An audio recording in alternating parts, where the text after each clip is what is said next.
దీన్ని బట్టి నాకేమర్థమైంది, నేను స్కేల్ డౌన్ చేస్తే కంటైన్మెంట్ యాక్ట్ పైన అయిపోయింది అనుకుంటుంటాడా.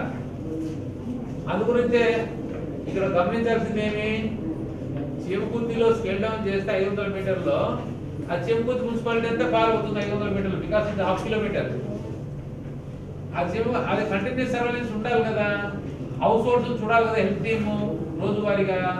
మరి ఇక్కడ ఏముంది, 1552 హౌస్ హోల్డ్స్.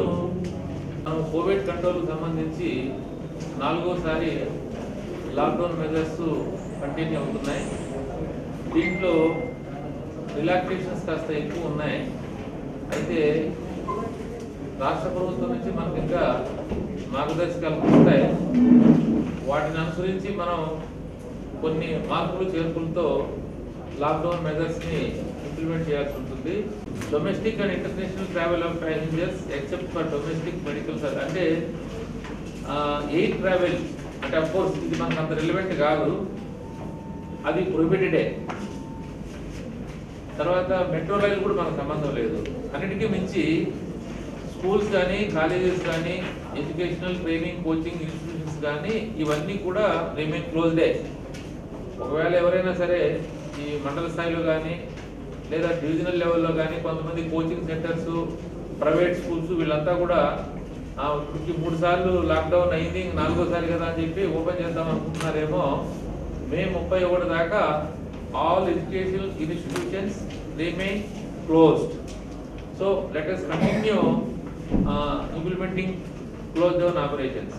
అట్లాగే హోటల్స్ కానీ రెస్టారెంట్స్ కానీ అదర్ హాస్పిటాలిటీ సర్వీసెస్ కానీ except those meant for housing, health or police, government officials or health care workers, stranded persons including tourists and for quarantine families, running of canteens at bus stops, railway stations shall be permitted to operate kitchen for home delivery of food items.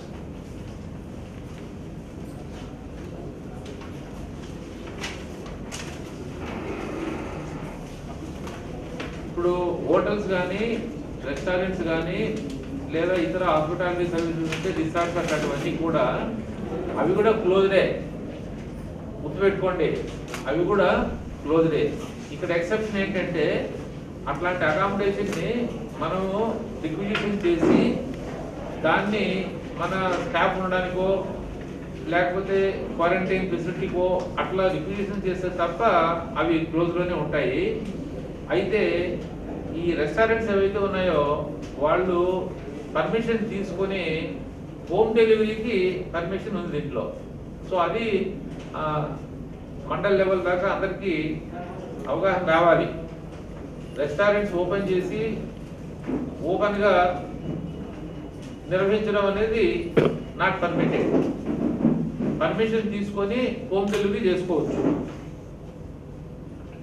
Cinema halls కానీ shopping malls కానీ gymnasiums కానీ swimming pools, entertainment parks, theatres, bars and auditoriums, assembly halls అట్లాంటివన్నీ కూడా sport complex, sport activities ఇవన్నీ కూడా క్లోజ్డే, not allowed. Keep that in mind. తర్వాత social, political, sports, entertainment, academic, cultural, religious functions అన్నీ కూడా దానికి సంబంధించిన గ్యాదరింగ్స్ కానీ కంగ్రిగేషన్స్ కానీ నాట్ అలౌడ్. తర్వాత రిలీజియస్ ప్లేసెస్లో worship not allowed, whether it is a temple, whether it is a mass, whether it is a church, still not permitted. So ఇవి prohibited కేటగిరీలో ఉన్నాయి. తర్వాత ఇంకా కొన్ని విషయాలు అవి గవర్నమెంట్ లెవెల్లో నిర్ణయాలు తీసుకునేవి మెన్షన్ చేశారు. అంటే interstate movement of passengers, vehicles and buses అని మ్యూచువల్ కన్సెంట్ అది మీకు అంత సంబంధం లేదు. ఇంట్రాస్టేట్ మూవ్మెంట్ ఆఫ్ ప్యాసింజర్ అంటే విత్ ఇన్ ది స్టేట్, జిల్లా టు జిల్లా. దానికి ఒక ఎస్ఓపి ఇచ్చారు. అది గవర్నమెంట్ నుంచి పాలసీ వచ్చిన తర్వాత దాని మీద మనం ఇంకోసారి తెలుసుకుందాం. తర్వాత containment, buffer, red, green, orange Jones విషయంలో కూడా గవర్నమెంట్ నుంచి మనకు వీటి దృష్టిలో పెట్టుకొని గైడ్లైన్స్ వస్తాయి, దాన్ని బట్టి నిర్ణయం తీసుకున్నాం.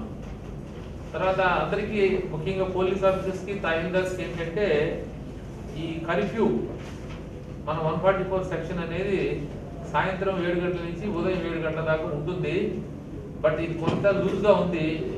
కొద్దిగా పోలీస్ ఆఫీసర్స్ దృష్టిలో పెట్టుకొని కొద్దిగా సాయంత్రం 6 గంటల నుంచి మనం మొదలుపెట్టి 7 గంటలకు అన్నారు. అట్లీస్ట్ 8 కల్లా మూమెంట్ ఆఫ్ ది పీపుల్ అంతా రెస్ట్రిక్ట్ అవ్వాలి రాత్రుల్లో. So 7 PM to 7 AM in all the areas. ఇక్కడ ఆరెంజ్ ఏం లేదు, కంటైన్మెంట్ ఏం లేదు, అన్నింటిలో కూడా ఈ కర్ఫ్యూ అనేది 7 PM to 7 AM మార్నింగ్ ఉంటుంది. దీన్ని ఇంప్లిమెంటేషన్ చేయడానికి కొద్దిగా గేరప్ అవ్వాల్సిందే కోరుతున్నాను. తర్వాత మన స్టాఫ్ అంతా కూడా ఆరోగ్య సేతు డౌన్లోడ్ చేసుకోవాలి. సో కొద్దిగా డివిజనల్ లెవెల్లో పనిచేసే ఆఫీసర్స్, మండల్ లెవెల్లో పనిచేసే ఆఫీసర్స్, మీరందరూ కూడా విలేజ్ సెక్రటరీ లెవెల్ వరకు ఇదంతా కూడా డౌన్లోడ్ అయ్యే విధంగా ఒకసారి డ్రైవ్ పెట్టాల్సిందిగా కోరుతున్నాను.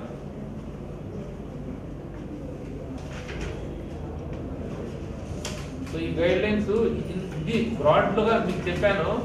ఈ కంటైన్మెంట్ జోన్స్ విషయంలో, మూమెంట్ ఆఫ్ ది పీపుల్ విషయంలో గవర్నమెంట్ ఆఫ్ ఇండియా ఇచ్చినటువంటి ఆర్డర్ని బేసిస్గా తీసుకొని కొద్దిగా డీటెయిల్ గైడ్లైన్స్ ఈ రోజు కానీ రేపు కానీ వస్తాయి.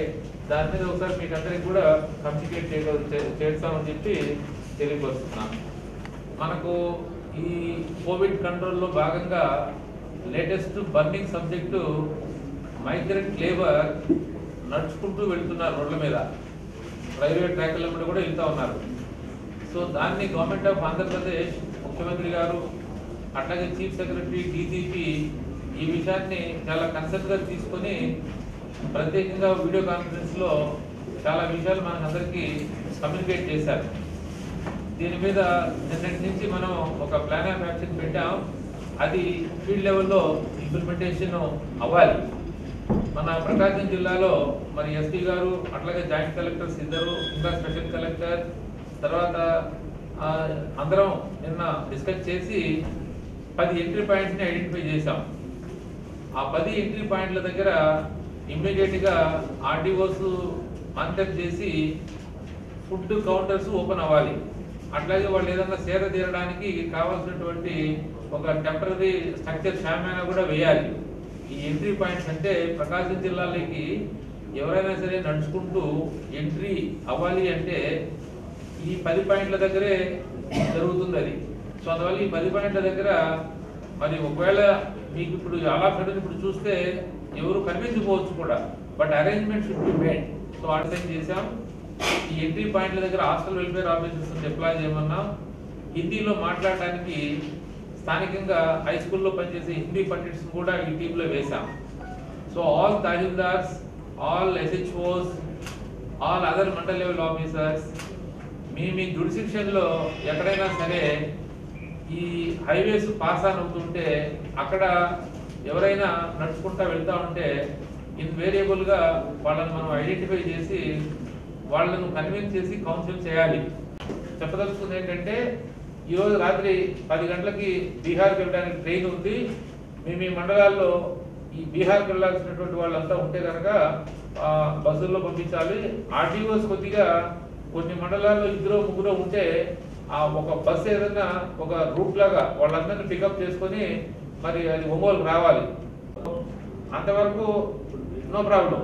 బట్ కొన్ని సందర్భాల్లో ఒక మండలంలో 5 మంది, ఇంకో మండలంగా అప్పుడు మామూలు ఏదైనా 4-wheeler వెహికల్స్ పెట్టి పంపించేయండి. మామూలుగా ఏదైనా రిక్విజిషన్ చేసి దాన్ని రెంట్ పే చేస్తాం, నో ప్రాబ్లం. ఏదైనా ఒక రెంట్ మనం పే చేస్తాము. వాళ్ళని ఆ రకంగా ఒక 5-6 మంది ఉంటే అట్లా కూడా పంపించేయండి. బయలుదేరే ట్రైన్ విషయంలో all tahsildars, all Bihar people if they want to go వాళ్ళందరూ కూడా ఈవినింగ్ ఒంగోలుకు వచ్చేయాలి. There is full capacity. మొన్న కూడా మంది ఖాళీతో ఆ ట్రైన్ వెళ్ళింది. సో ఈసారి అట్లా కాకుండా మొత్తం అన్ని మండలాలు ఆ ట్రైన్ అతను మన రైల్వే స్టేషన్కి కనీసం ఒక 2 hours ముందు, అంటే 8 గంటల లోపల అందరూ రీచ్ అయ్యే విధంగా ఆల్ తహసీల్దార్స్ ప్లాన్ చేసి అట్లాగే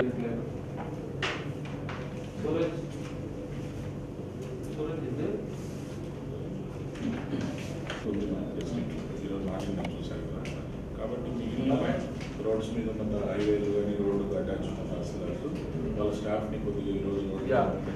సో ఇప్పుడు జేసీ గారి అబ్జర్వేషన్ ఏంటంటే మూమెంట్ ఆఫ్ ది పీపుల్ రాత్రుల్లో కూడా ఉంటుంది. కొద్దిగా అట్లీస్ట్ నాకు తెలిసినంత వరకు 8, 9, 10 దాకా ఉండొచ్చు. ఎందుకంటే కొంత నడక జరిగిన కాడికి జరుగుతుందని చెప్పి ఆ తర్వాత బస్సు ఆపేస్తారేమో.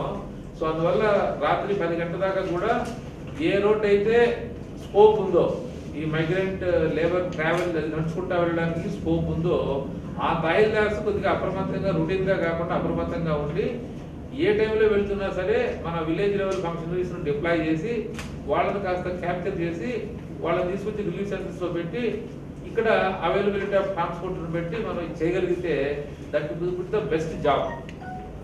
వాళ్ళ పరిస్థితి అందరం కూడా అసలు దాన్ని ప్రయారిటీ మీద తీసుకొని హ్యూమనిటేరియన్ గ్రౌండ్స్ మీద ఎక్స్ట్రాగా పని చేయాల్సింది, దానికి డౌటే లేదు. నిన్న నేను చెవుల దగ్గర జన స్థితిలో వాళ్ళు ఉన్నారంటే అసలు దేని స్థితిలో వాళ్ళు ఉన్నారు. చెన్నై నుంచి నడుచుకుంటూ వచ్చారు. అప్పటికే ఇంకా వేల కిలోమీటర్లు నడిచినటువంటి దాఖలాలు కూడా ఉన్నాయి.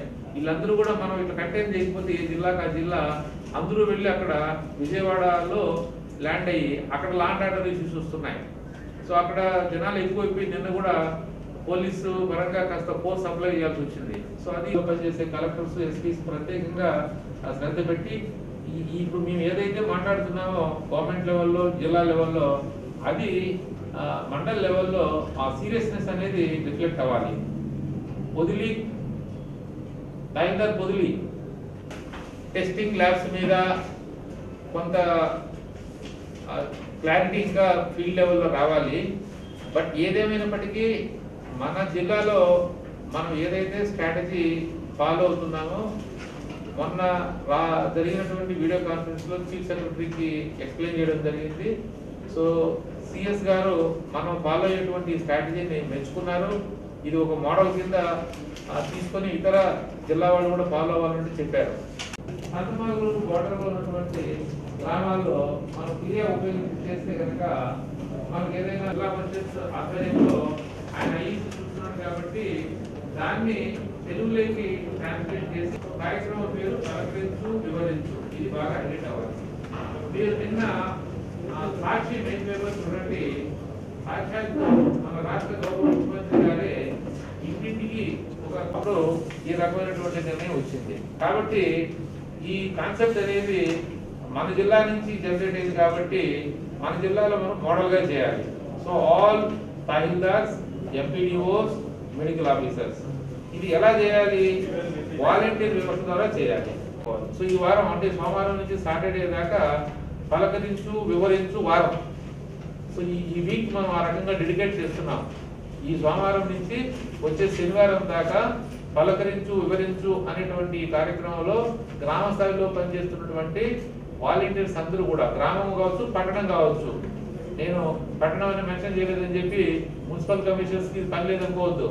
సో పట్టణాలైనా సరే, పల్లెలైనా సరే ఈ పలకరించు, వివరించు అనే కార్యక్రమంలో ఈరోజు రేపటి మీకు కరపత్రాలు అందిన రోజు నుంచి విలేజ్ వాలంటీర్స్కి మీరు శిక్షణ ఇచ్చి పంపాలి, ఊరికే పంపద్దు.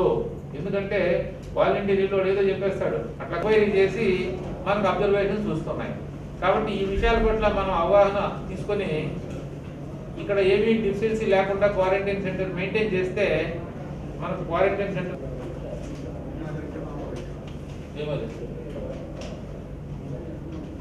ప్రత్యేకంగా ఒక జీవో వచ్చింది. సో హోమ్ క్వారంటైన్ మీద ప్రత్యేకంగా ఒక జీవో వచ్చింది. దాని పట్ల కూడా సంపూర్ణంగా అవగాహన ఉండాలి. ఇప్పుడు మనం చేసే అవేర్నెస్ బిల్డింగ్ కార్యక్రమంలో అవి కూడా నేను అనుబంధంగా పంపుతా. హోమ్ క్వారంటైన్లో తీసుకోవాల్సినటువంటి నియమాలు, తీసుకోవాల్సినటువంటి జాగ్రత్తలు, పాటించాల్సినటువంటి నియమాలన్నిటి మీద కూడా మనం ప్రజల్లో అవగాహన కల్పించాలి. మనం పూర్తి అయింది అని అనుకోవాలి.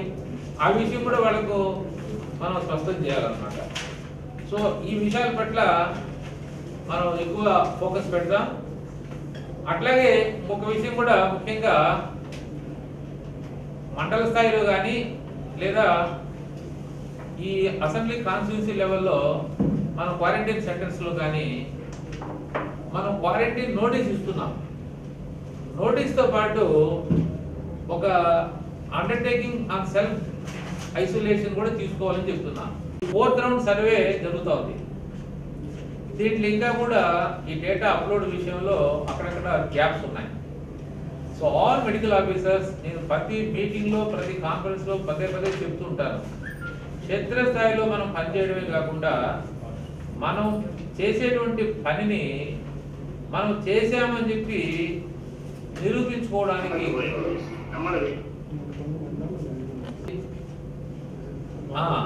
ఆ పర్ఫార్మెన్స్ ఇండికేటర్స్ కోసం ఇప్పుడు అప్లికేషన్స్ అంతా కూడా ఆన్లైన్ ద్వారా ఈ గవర్నెన్స్ అన్ని కూడా ఈ గవర్నెన్స్ ఇనిషియేటివ్స్.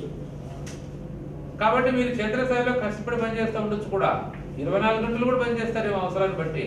చేశాను అని చెప్పి మనకు నిరూపితం అవ్వాలి అంటే ఆ సంబంధిత ఆన్లైన్లో డేటాను అప్లోడ్ చేస్తే తప్ప ఇటు జిల్లా స్థాయికి కానీ అటు హెచ్ఓడి స్థాయికి కానీ లేదా గవర్నమెంట్ లెవెల్కి కానీ కనబడదు. ఇది పదే పదే నేను చెప్తున్నా కూడా ఈ అసెంబ్లీ కాన్స్టిట్యూన్సీ లెవెల్లో ఉండే వాళ్ళకి సంబంధం లేదు, కంటైన్మెంట్ తో సంబంధం లేదు. బట్ మన ఏదైతే హౌస్ హోల్డ్ సర్వేలో ఒక నంబర్ వస్తుందో అది విజిటెడ్ అని ఉంటుంది.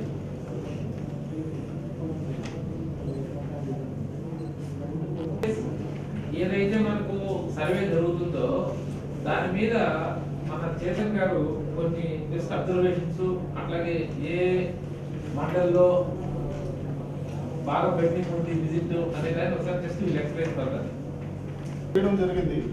హౌస్ టు హౌస్ విజిట్ చేసి వాలంటీర్స్ నుంచి మళ్ళీ వాటితో పాటు ఏఎన్ఎంస్, ఆశా వర్కర్స్ విజిట్ చేశారు. సో మన ఈ స్టేట్ వైడ్ చేసిన సర్వేలో ప్రకాశం జిల్లా యాజ్ ఆఫ్ నౌ మనకున్న నంబర్స్ ప్రకారం 97.81 వరకు మీరు విజిట్ చేశారు ఫేజ్ 4లో. బట్ ఏంటంటే దీంట్లో మనం ఇంకా విజిట్ చేయనివి ఫేజ్ 4లో విజిట్ చేయనివి 22,946 మంది హౌస్ హోల్డ్స్ ఇంకా మనం విజిట్ చేయలేదు. మనం మండల వారీగా మళ్ళీ మున్సిపాలిటీ వారీగా ఎవరెవరు విజిట్ చేయలేదని చూస్తే చీమకుర్తి అర్బన్ 1552 హౌస్ హోల్డ్స్ ఇంకా మీరు విజిట్ చేయలేదు. మళ్ళీ కొత్తపట్నం రూరల్ 1195 విజిట్ చేయలేదు. కొత్తపట్నం రూరల్ ఎవరున్నారు? కమిషనర్ గారు, మీరు ఆల్రెడీ 3 times ఇది సర్వే చేయడం జరిగింది. మనకి సర్వేలో ఇంకొంచెం డీప్ గా మళ్ళీ వెళ్తే మనకి ఏ వార్డ్ లో ఏ క్లస్టర్ లో మనకి ఇంకా హౌస్ హోల్డ్ విజిట్ చేయడం కూడా వస్తుంది. చూసారు ఎప్పుడైనా ఆన్లైన్ లో వస్తుంది. ఏ క్లస్టర్ లో ఏ వాలంటీర్ పరిధిలో హౌస్ హోల్డ్స్ విజిట్ చేయలేని వరకు ఉంటుంది మన దగ్గర డీటెయిల్స్ ఆన్లైన్ లో ఎంఐఎస్ లో.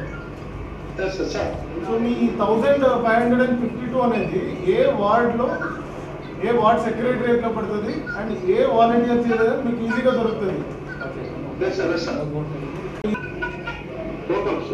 కొత్తపట్నం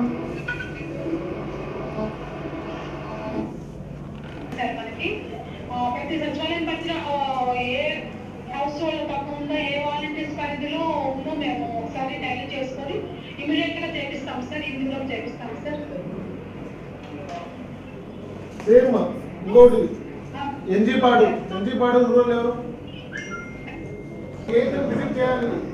ఆల్రెడీ హెల్త్ కమిషనర్ గారు హెల్త్ డిపార్ట్మెంట్ నుంచి